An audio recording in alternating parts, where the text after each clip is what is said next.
කන්දකේදර cricket club YouTube නාලිකාව සමග එකතු වෙලා ඉන්න හැමෝටම සුබ දවසක්.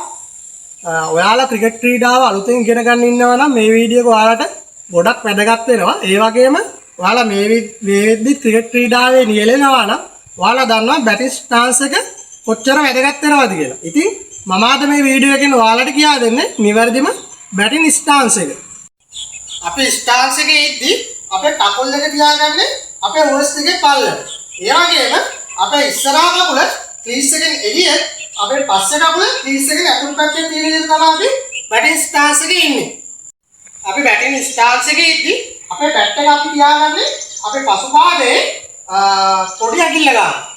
ඒ වගේම අපේ ඉදිරි පාදය මදක් පසුපාදයේ පිටුපසින්. ඒ කියන්නේ මේ පැත්තට වෙන තියාගන්න. දැන් මම බැට් කරන්නේ මෙයාගේ පසුපාදයේ තියෙන මිඩ් ස්ටම්ප් එක මෙයාගේ ඉදිරි පාදයේ තියෙන්නේ තොපට ලෙෆ්ට් ස්ටම්ප් එක කෙලි.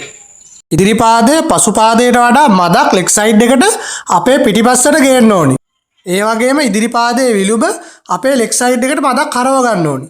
එතකොට අපිට පහසුවෙන්ම ලෙග් ස්ටම්ප් එක කෙලින් යන පන්දුවකට ඉදිරි පාදයේ පාරක් කරා යන්න පුළුවන්. හිස ඉදිරි පාදයට සමාන්තරව තබාගත යුතු අතර උරහිසට ඉහළින් පන්දු යවන්නා ලෙස බැලිය යුතුයි.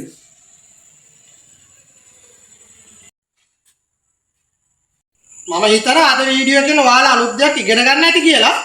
අලුතින්ම වීඩියෝ එකක් දාපු ගමන්ම නරඹන්න කන්දකේදර ක්‍රිකට් ක්ලබ් YouTube නාලිකාව subscribe කරන්න.